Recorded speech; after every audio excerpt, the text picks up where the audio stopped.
June 7th, 1984. Joe Todd, an interview with Augusta Specht.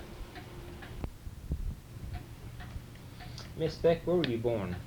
St. Louis. St. Louis. Mm-hmm. And when's your birthday? November 23rd, 1889. 1889. Uh-huh. Who was your father? Dr. C.W.J. Specht. And your mother? Barbara. What was her maiden name? Laubenheimer. Laubenheimer.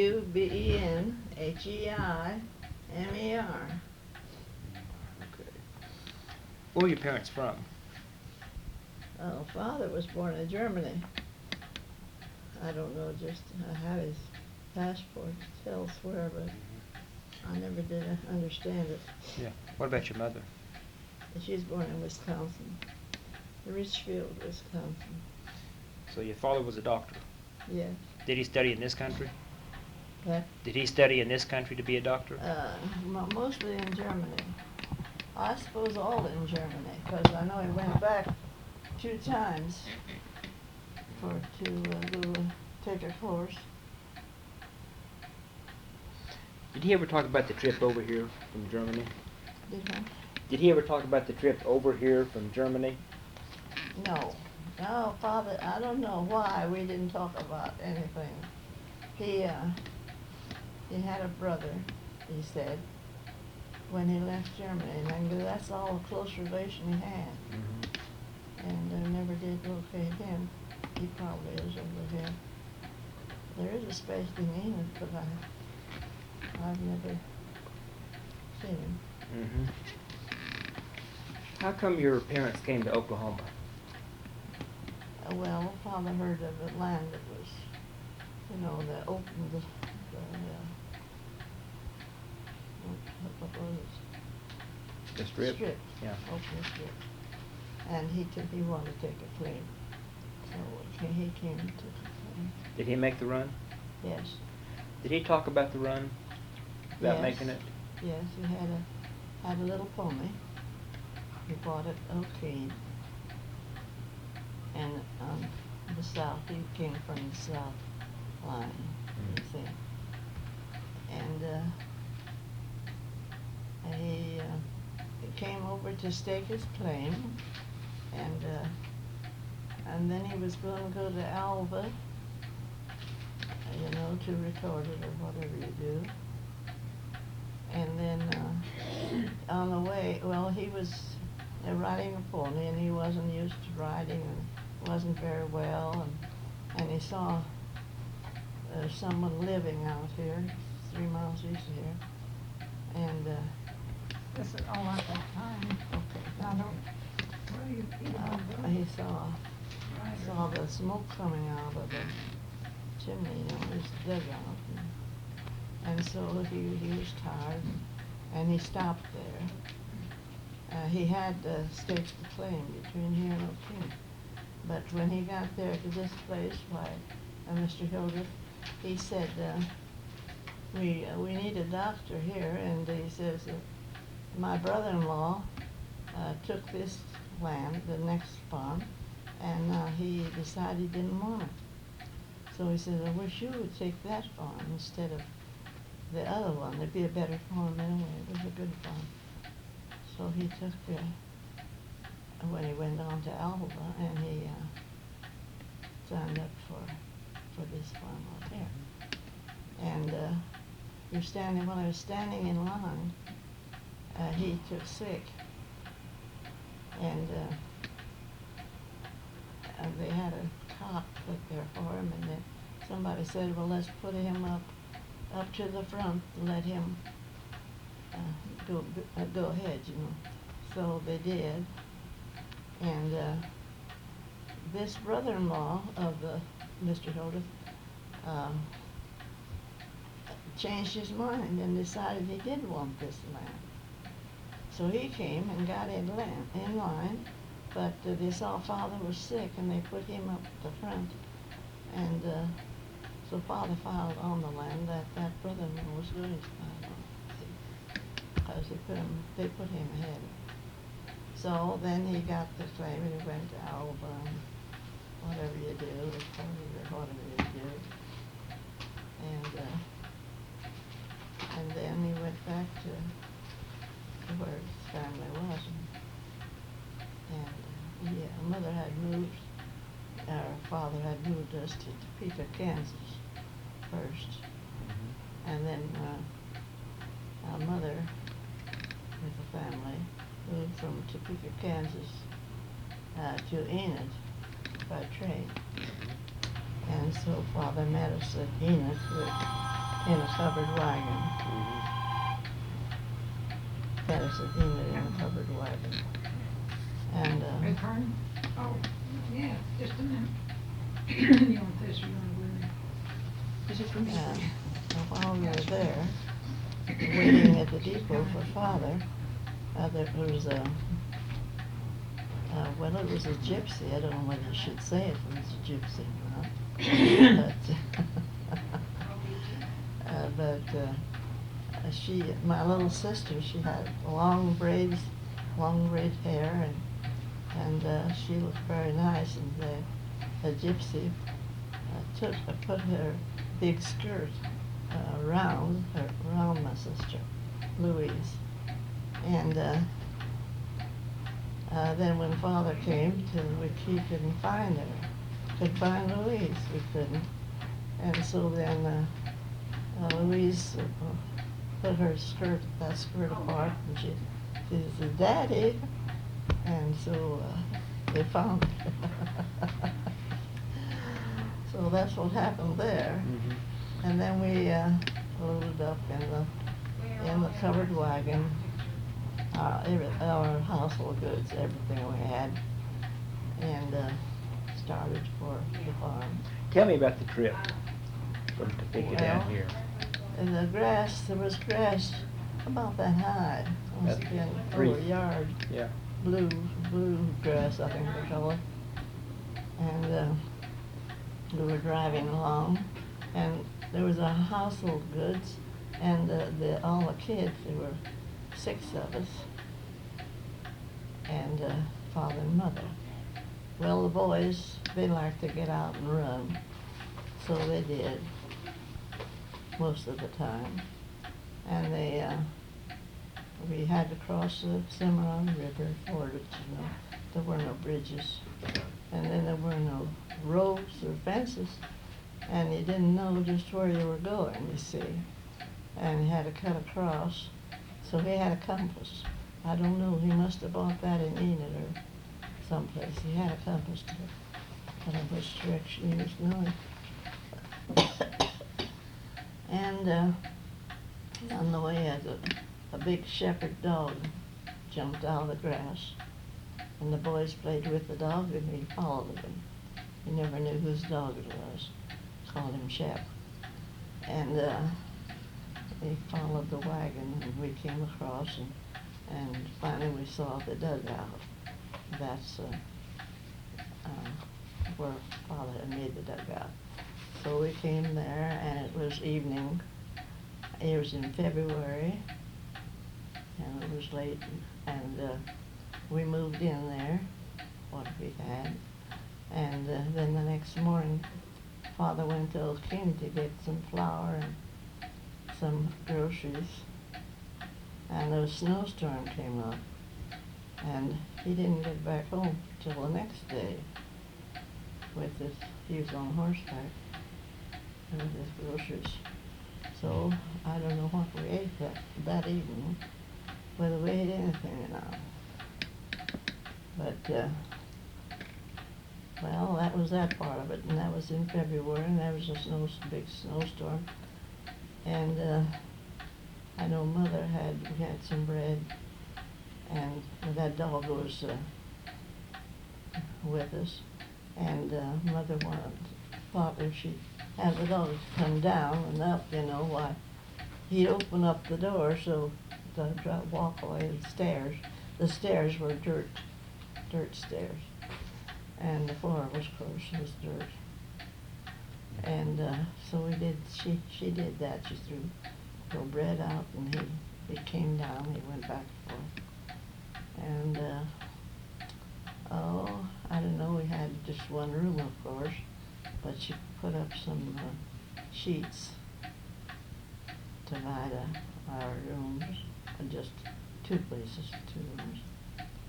It was a little house, so it was 60 by 40. It was the size of the dugout. And that's where it lives. Now, what else do you want to know? When did we go to school? Yes, ma'am. Yes, there was a sod schoolhouse was built there about that time. I don't know whether it was already there or whether they were building it. But the schoolhouses here were sod and called headlight. And so they built that, and it was a mile north of us, and we went to school. We had to walk, of course, and I didn't go much because I was kind of delicate, and walking across to the against the north wind, you know, it wasn't very good for me. So I didn't go very much, and they didn't have any shoes. That's another reason why.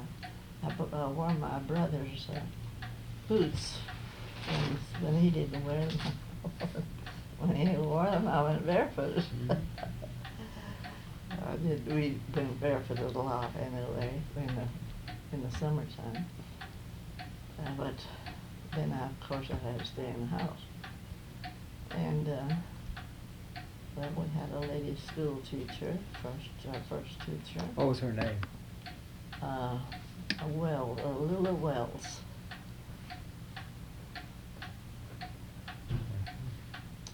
And then I went to school there. Let's see how many years. I told her it was about. Oh, let's see. We built a schoolhouse. Is someone coming? Will you go to the? You were talking about going to school Uh-huh. in the sod schoolhouse. How many students were in the school? Oh, we had quite a few. 30, I suppose. We had a large district in those days, you know, rather large. And when we moved to when the schoolhouse moved to Rusk, the little town of Rusk, and that's where we went after that. And that was a two-room building, upstairs and downstairs. As a girl, what chores did you do in the farm? Oh, I helped make the garden, and I helped milk the cows. We had one cow first, and of course I didn't milk them. I had two brothers, but when we had more cows, I always helped milk the cows, and they got a cream separator. I helped separate the milk, and I work in the garden. I'd like to do that. We raised chickens. I guess that's about all. What about like laundry? Well, Mother had a washboard and tub, and that's the way she washed. Did you help make soap? Yes, she made soap. How'd she make it? Well, we had, after we were here a short time, maybe a year or two, Father bought a hog and butchered a hog. And with that fat, she made the soap.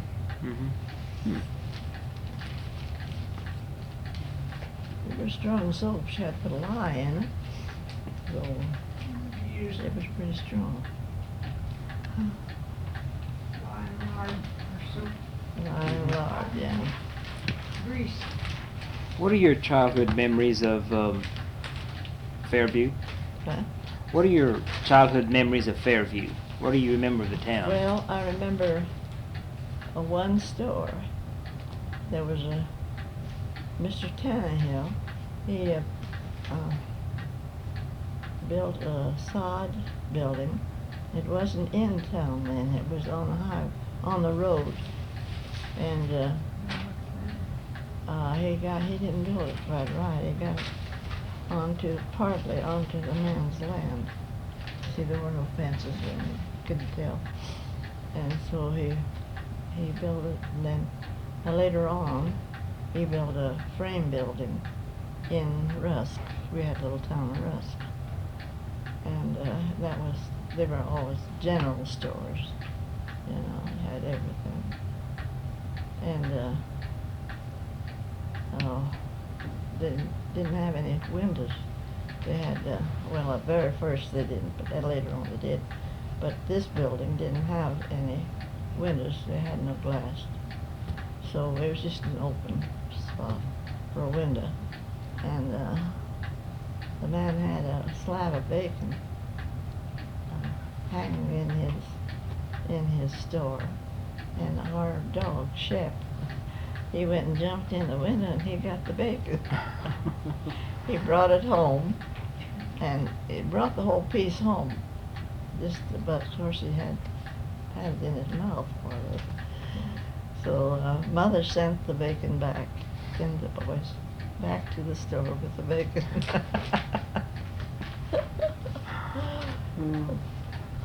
And he had general store and just a little of everything. Of course, there was no women's ready-made clothes in those days. So there was no clothing for women. There was calico and gingham. We could buy and make our own clothes. And they had overalls, I remember that, for boys. And overalls, I don't know what else they had. It's about all they had in the line of clothing. And they had all kinds of vegetables. I mean, groceries, you know. Who ran the grocery store? Joe Tannehill. Joe Tannehill had the first store. And then Ike Ferguson had a store later on. Mrs. Ferguson had the post office then. He was a brother to the governor, Ferguson. Did you know the governor? Well, I had seen him, I didn't really know him. But he did come to Rusk to see his brother. And I remember my brothers went. They had a party and my brothers went, but we, little girls, we didn't go. I remember he gave them each an orange. And we had that orange till it was dried up, you know, hard. I don't know how it happened. We threw it away not too long ago. Did your father have an office in Fairview? No, not in Fairview, in the house. In the house. Uh-huh. Was he, did he ride the horse and buggy around to his patients? Yes. Did you ever go with him? Well, I don't know that it did. I went with my sister. She drove, and my oldest sister graduated from medical college, Dr. Elsie, and I went with her a lot. Did she practice around here? Yes, not too much in town because they had 2 doctors in Fairview. But most of her practice was in the country. She would go as far as Old Keene that way. And she went out west to, well, we always said she went to the Gloss Mountains and a little beyond that. Yeah. With their horse and buggy. One time she was out west and she was coming home with our horse was a white pony and his name was McKinley. McKinley was president. And so we got to, she got to the railroad track and she didn't notice it, but she went to sleep. She was asleep before that.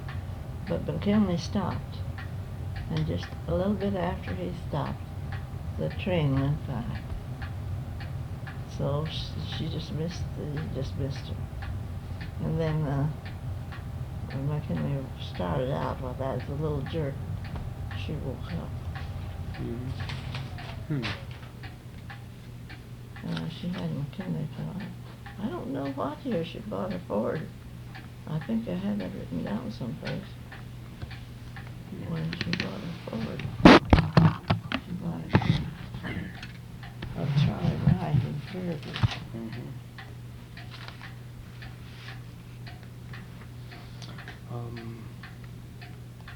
Where did your sister go to medical school? Huh? Where did your sister go to medical school?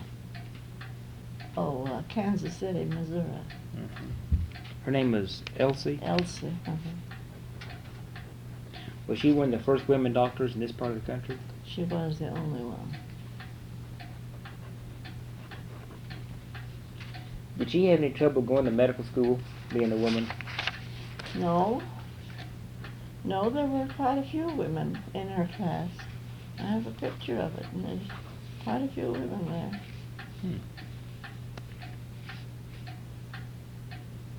Do you have any photographs of the old sod house that... Yes. You want to see it? Yes, ma'am. Okay. When did you say your father built the frame house? Oh, the frame house. When he didn't build it, he bought a. There was a neighbor had built it on his land, Mm-hmm. and he decided he didn't want to stay here. He didn't want to farm, and Father bought the house and moved it on to his land, and he bought it of Mr. Nicodemus. I don't know how you spell it. Ever have any prairie fires around here? Well, they didn't in real early days, but they did have some. I remember that our pasture was burning one time, and the neighbors saw it, and they came, and we went, and they got it put out. Mm-hmm. It didn't do much damage, but a lot of pastures did burn, and sometimes the wheat fields later on, they would burn. Was wheat the major crop that your family planted? Yeah, it was. Of course, not the first few years, we didn't have any wheat. But we had Capricorn was the first crop. We had 40 acres of Capricorn. One of our neighbors had a team of oxen, and he came over and he plowed 40 acres for Father, just free. And so we planted that in Capricorn. Father had a spade, and he would stick it in the ground, and then one of us little kids would put 5 grains of Capricorn in there, and then he would step on it. And then we went on and on. We planted in the sod. That was our first real crop. Did you have a good crop? Yes, we had nice crop. Did you have a well or a cistern here? Fine. Did you have a well or a cistern on the homestead? Oh, we started out with a well. How deep was it? Oh, only about 10 feet. Mm-hmm. And we had good water at first, and people from Rusk, from the town, they all came and got the water, drinking water. But we had a blind horse later on.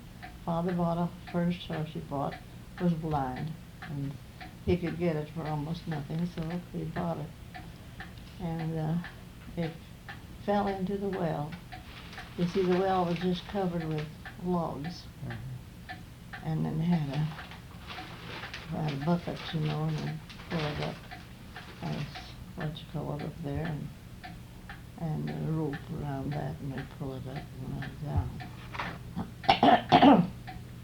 And the blind horse, it was after a rain, and the ground was slippery, and the blind horse couldn't see the well, and stopped. He walked by it right close to it, and he slipped into the well. And then they closed up I think they closed up that well. And Well, the first time I fell in, they took it out and they cleaned out the well, and we used it. And then the next time he fell in again, and then we didn't use the water anymore. Of course, I guess by that time we had cisterns. Mm-hmm.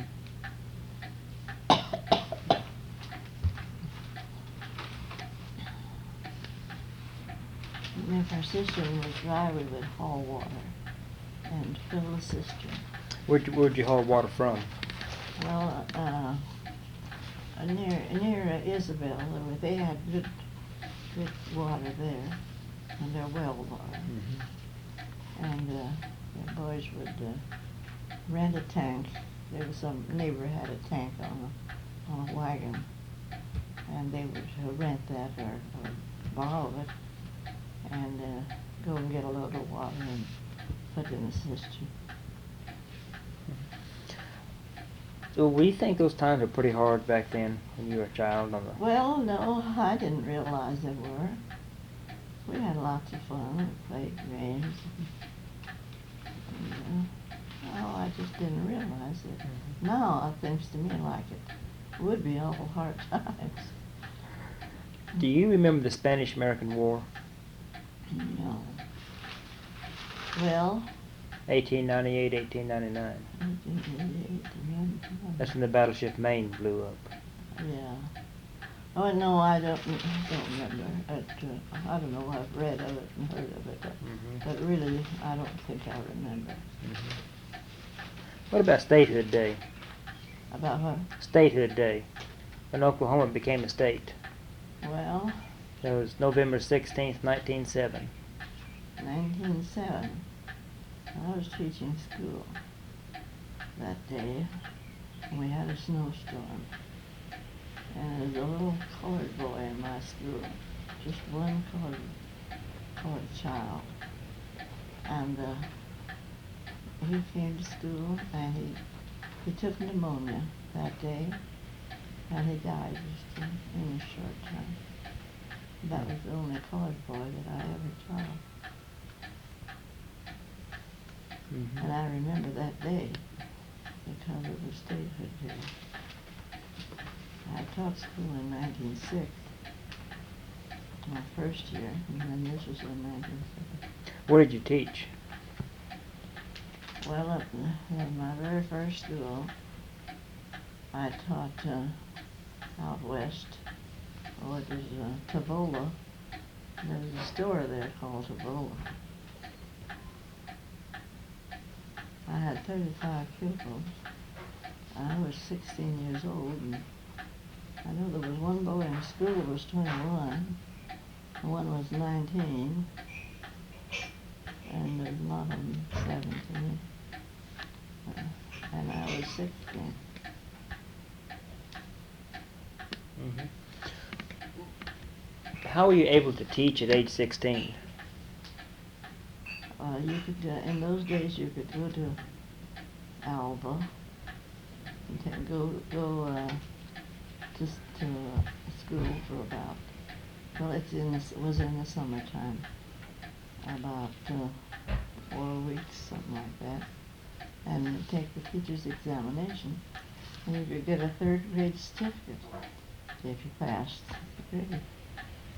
So I was 16 and I happened to pass.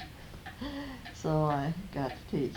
But I didn't get to teach the first September, October, November, because there were too many teachers. See, that's all we had to do. Take the examination. If you passed, you could teach. And you could teach at 16. So then I didn't get a school for a while. But I did teach 3 months.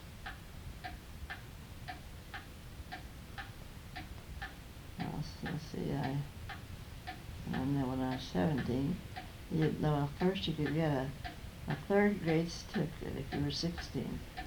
And if you were 18, you could get a second grade certificate. Well, I remember Professor Harry, he told us, he said, now if you've had a third grade certificate, he said, now don't get another one. He said, get a second grade. Well, you had to be 18 to get a second grade, and I was 17. And I went up to him and I said, I'm not 18 years old. And he said, well, put down your age as 18. And I wondered ever since then if Alpha Normal thinks I'm a year older than I was. Yeah, I wouldn't have done it. I didn't think that was right, you know, anything like that. I wouldn't have done it. But he said, put down your age as 18. Now, how many students did you have in your first school? How many pupils? Yeah. Well, let's see, where was that first school? Oh, that was out west. Oh, that was a big school, about 30. Oh, it's way out west. I don't know. Where's Topeka? 20 miles west? It's, my husband went to that school. Your husband? Yes. Well, what do you know about that? Well, you know, when I went there to teach, the teacher had been run out. And I never did find out who she was. Your husband, brother. It was a hard school to teach, you know. How come But I the had some awful nice pupils. How come the teacher was run out? Well, I don't know. But when I got there, the ceiling was covered with, what do they call them? That's about 3 miles south of Orion Store, isn't it? And let's see, a mile east and about a quarter north, isn't it? Oh, I don't know. Yeah. Sure We is. we went with horse and buggy and had quite a time of finding it. I stayed with the Reeds. You know any Reeds? They had overall Reeds and the calico Reeds. Yes, one had all boys and the other had all girls. Yeah. Yeah. Well, I stayed with calico Reeds. I've heard of them, but now I didn't, now there's one of, the Reeds is teaching our Sunday school, Midway Church. Yes, I've heard that there's Charlie, one. Charlie, I believe, Charles Reed. Oh, Charles. Well, he was the youngest boy. Oh, I really just didn't know him.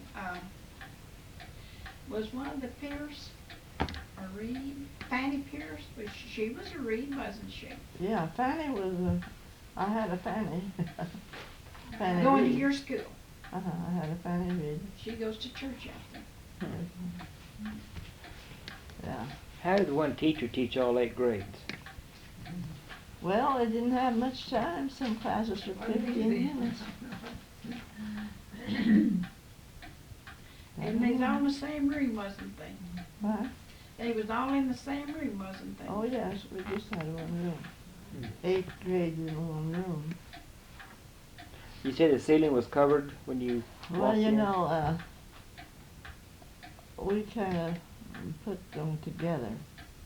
Sometimes there was, well, maybe there's a second grade, just had one pupil in each grade, but then we just call that second and third, you know, we call third grade. But that didn't happen very often. We had most of the grades. He asked you what was the ceiling covered with. I'd say paper wads. The kids Paper used to wads. Paper wads. Chew up paper Paper wads. wads, and then pick all up over the ceiling. a rubber band. In fact, I had never seen a paper wad till I got there. And they told how they did it. They chewed the paper one time, you know, and then they put it on a pencil, and then they flipped it up. And it stuck up there, 'cause they sure did. Sure did stick. Well, they kind of had the rooms. I mean, when they was all in one room. Well, they had some of the grades over in, they kind of had it partitioned off that way, didn't they? No, no, when we had a class, we called the class up. And we had a bench, a long bench in front there by the teacher's desk. And the class would come up and sit there. That's what I remember mostly about. I don't remember ever going to them, because if I was teaching with them, I'd have others around me, you know, and I'd take their attention too.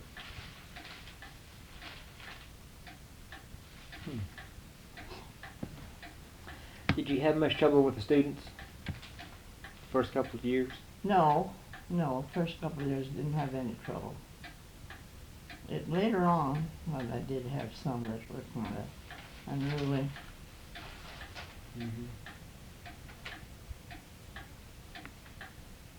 Oh, Who- we've come a long ways, haven't we? Yeah. Who is your favorite student? Oh boy, I don't know if I had any real favorites. When I had about 4, I think, that went to school to me. You see, I stayed at home most of the time that I taught the home school. And there were 4 children there that started and finished in my school, the 8th grades. I know them now. They tell me about it once in a while. They went to school with me 8 years.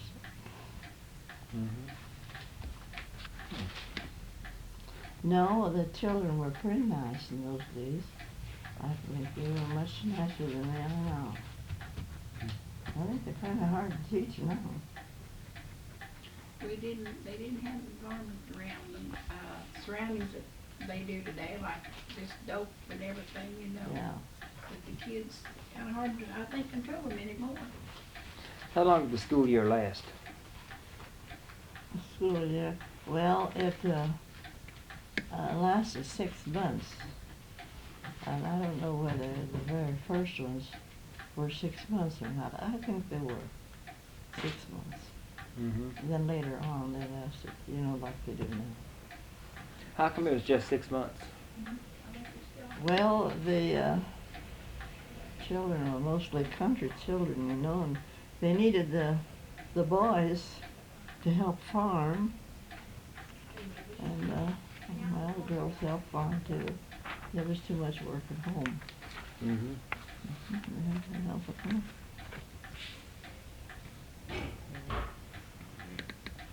Let's see. Do you remember when General Pershing went to Mexico to chase Pancho Villa? Oh, That was 1916. 1916. You see the war, 1918, Doug had the war. Yeah. 1916. Well, I remember about it, yes. I remember about the Persian because our neighbors named their boy Persian. Did many boys from around here go down to help him chase Pancho Villa? Well, I don't know. I don't know of any. What about World War One? World War I, that was 1918. When I had the flu. I remember when that was. Well, there were quite a few boys that had to go. Well, quite a few boys, a lot of boys, went in 1918 from our neighborhood. Went to war. All of them come back? Well, as far as I know, yes. As far as I know, they came back. A lot of them didn't go. Not like my brother was called, but he was of the age that they didn't call him till the last, And the war was over before he was called. And called to war. What was your average day in the homestead like as a child? What time would you have to get up?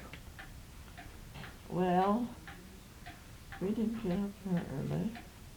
I don't know so far as clock and time is concerned. How did you all sleep in that sod house? Well, the boys, my 2 brothers, they didn't sleep in the sod house very much. They slept on cots out in the yard. And then later on, a few years later, Father built a little room outdoors, and they slept in that.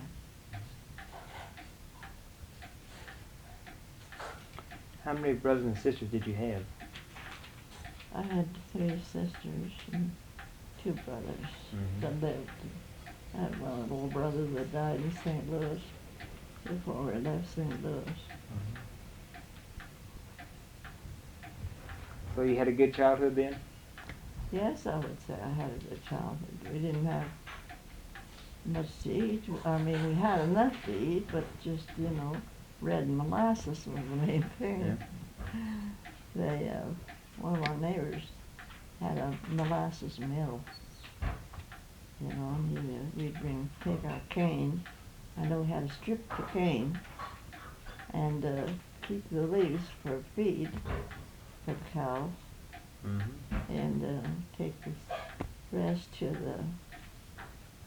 the molasses. He had a something mill, and it had a long tongue, and the horse was hitched to it, and the horse went around and around, and ground that up and pressed it up. And then one time he had got a load of molasses and had all in his wagon. He put the molasses in barrels, and he went to eat it and couldn't sell. Everybody else was taking molasses. They couldn't sell it. Had to come home with all his molasses. That was Mr. Clark.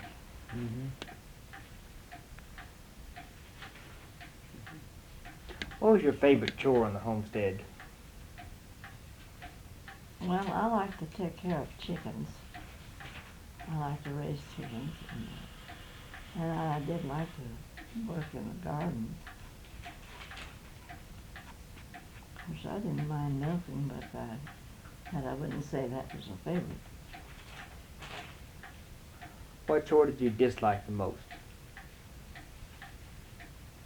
Well, I don't know. In those days, we didn't dislike anything. We took what came.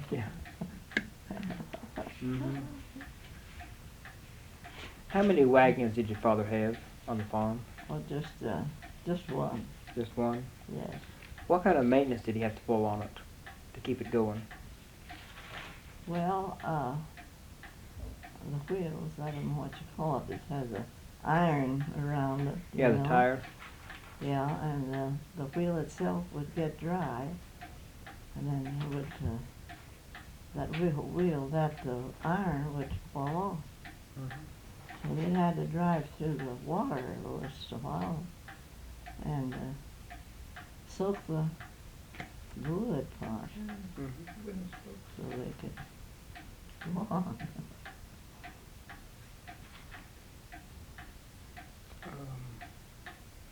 Talking about you picking potato bugs? Yeah. Huh? I wonder if you told him about you picking potato bugs. Oh, yeah, we had sandwich.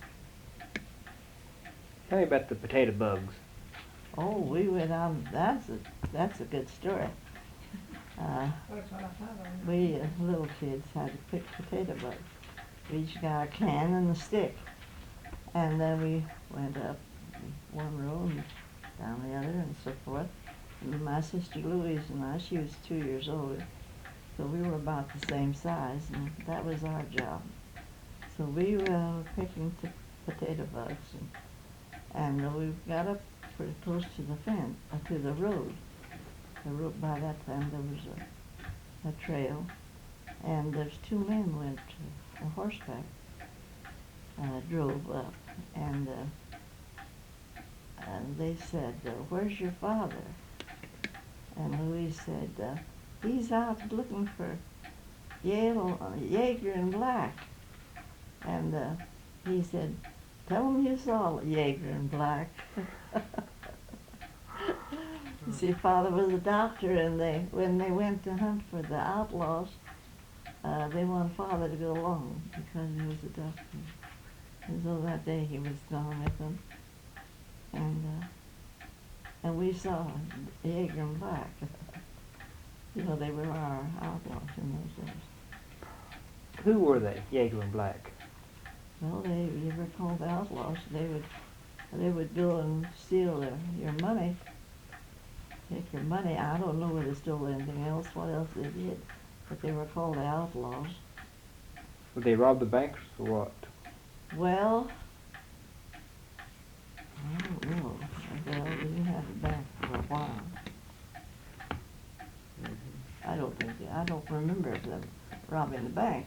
I know one time they were eating and they would go and they would demand food, you know, or else. And so we went to, her name was Bays, and Mrs. Bays cooked them a meal. Of course, she was afraid not to, so she cooked the meal, and they ate. And but they didn't get any money. She didn't have any. Mm-hmm. She said she didn't have money, so they left.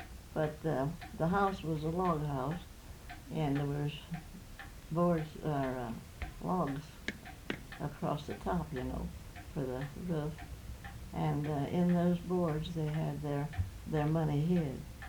And the outlaws ate under the money and didn't know it. Where were they from, Jaeger and Black? Who, Where were they from? where were they from? Well, I don't know. Do you? I thought it was from around here close, maybe Blaine County, but It seems to me it was Blaine County. they weren't there. Yeah, I believe it was Blaine County. Mm-hmm. But I don't know just where their home was. They each had a horse, rode around the country. Mm-hmm. I don't think they ever killed anybody, I don't know. Ever know Red Buck? Huh? Red Buck. He was an outlaw here. No, I don't remember either. No. Mm. He was in Topeka, I'm sorry. Oh, He was in okay. Topeka, not Fairview, I'm sorry. Yeah. Wrong town. Mhm.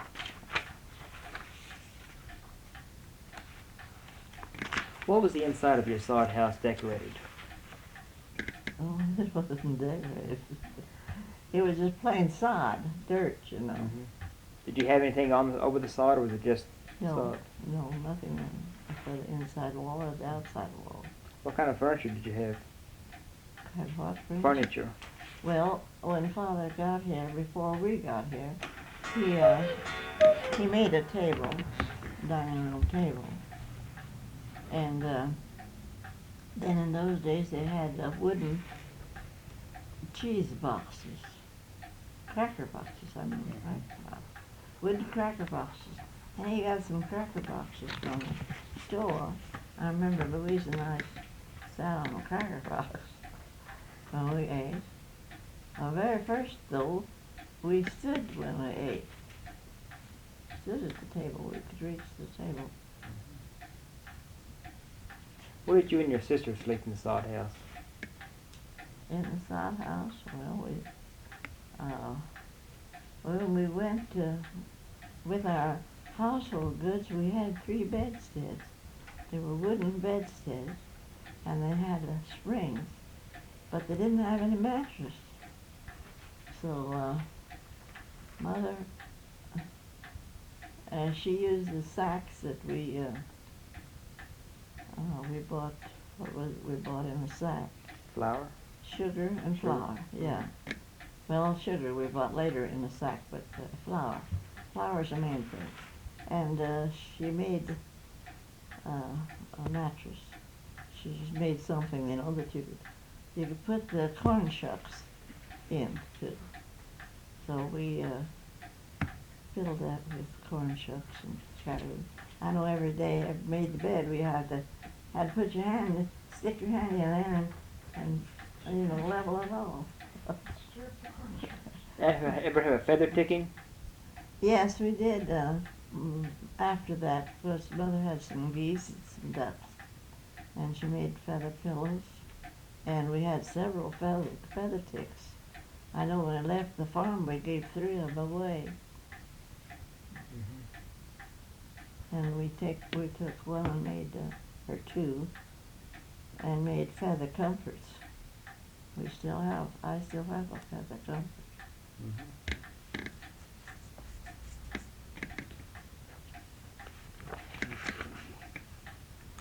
You know how to make a feather comfort? I never heard of a feather comfort. Well, Can you wash them? no, but it didn't. How do you make one? Well, you take 2 pieces in one top and the bottom, and then you you sew around it, you know, make a kind of a bag, and then you sew across the bottom side of it about that far, about 7 or 8 inches, and then you sew up and down the other way. So it's all in.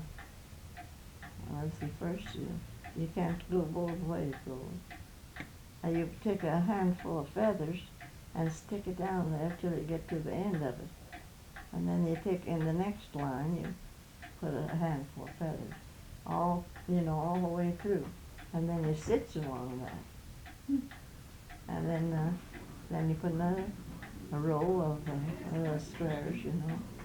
What do you see here? What you talking about? Can I speak a little bit?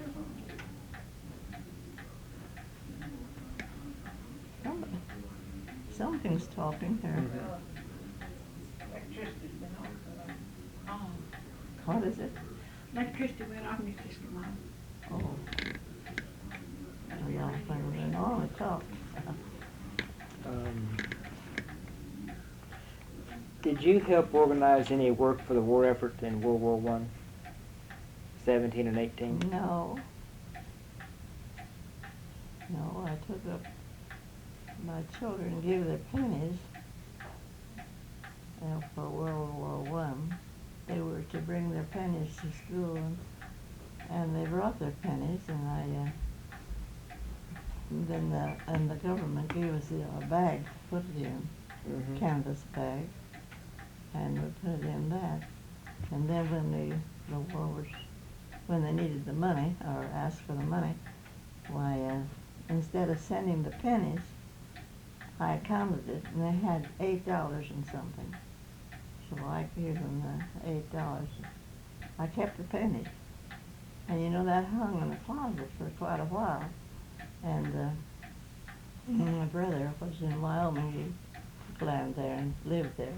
Well, he came home one time, and I had $8 and something. I gave to the war, and I kept the pennies, and then they were Indian heads. So that was a good thing I kept the pennies, because there wasn't many more Indian heads. Yeah. So my brother and I started a money collection, and that was our pennies. So we had $8 and something that I gave. That was from my school. And that's about all we did. Well, I went to Alva to Teachers College, and we practiced being soldiers. I don't know what you call them. We marched and so forth. I guess they thought they were going to call the women after a while, because we all had to learn how to do it, how to be a soldier.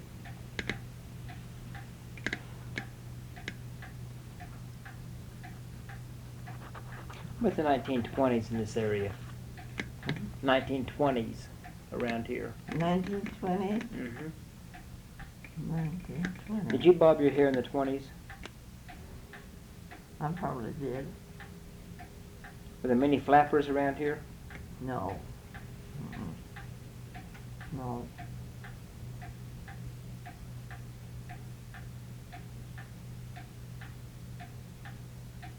Hmm. 1920. I seem to remember that year, but what we did, I don't know. Those the girls that bobbed their hair and wore the short dresses and did the Charleston? No, I don't remember. Tell me about the dust storms. Oh, we had terrible dust storms. We didn't have as bad as it had out west. My sister taught at, one of my sisters taught at Guyman, and they couldn't look out the windows. The dust was so bad. And we had almost that bad, but and they would hang, we would hang a damp sheet by the window so it would catch the dust. Mm-hmm. And well, we didn't. How long do those dust storms last?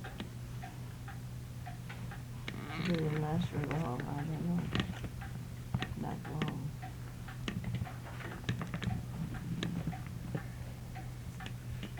See. Do you have any questions that you want? No, about every day though, we'd have those dust storms, wouldn't we? Yeah, we had. Because I know my first child was just a baby, and I would have to hang his diapers out before the sun would come up. As soon as that sun would come up, it would be, you couldn't even hang clothes up, it would be so dirty. Well, the dust storm was coming back December. And you would get black, you just couldn't see no distance hardly.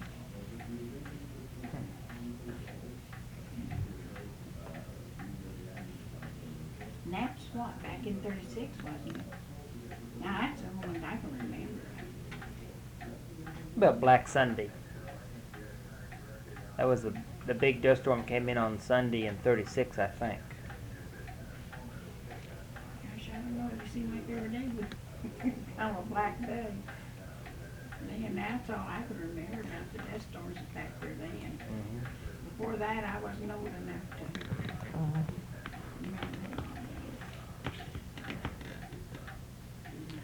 What advantages of farm life do you like? What do you like about farm life? Well, it was nice. Didn't know any other. It was a lot of work, but then we didn't mind it. Had to pick Capricorn, headed. Take a knife, hold the head, and take a knife and chop it off, and then throw it down, and we had quite a pile of it, and then we'd start another pile. Then we pulled broom corn. That was a dirty mess, that juice in that broom corn that would run on your hands and on your clothes and make your clothes still. And it's kind of hard too to jerk them out of the socks. Was there a broom factory around here? Yes, we did have it at O'Keene, I think it was. Yeah, for sure. It was at O'Keene where we took our broom, our broomstick. Avery Hall that comes to the center used to make brooms. He did. He still goes to the center. Does he live here in town? Uh-huh. His name is Avery Hall. Uh-huh. What days do you all go to the center? Well, I used to, I started working here and I don't go now, but I used to go just about every day.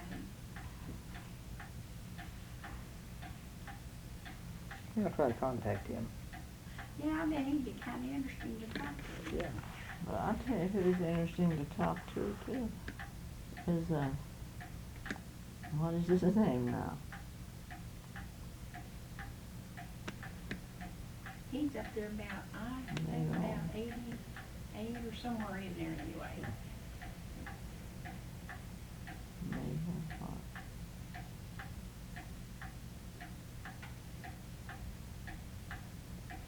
Well, it'll come to me, I don't know.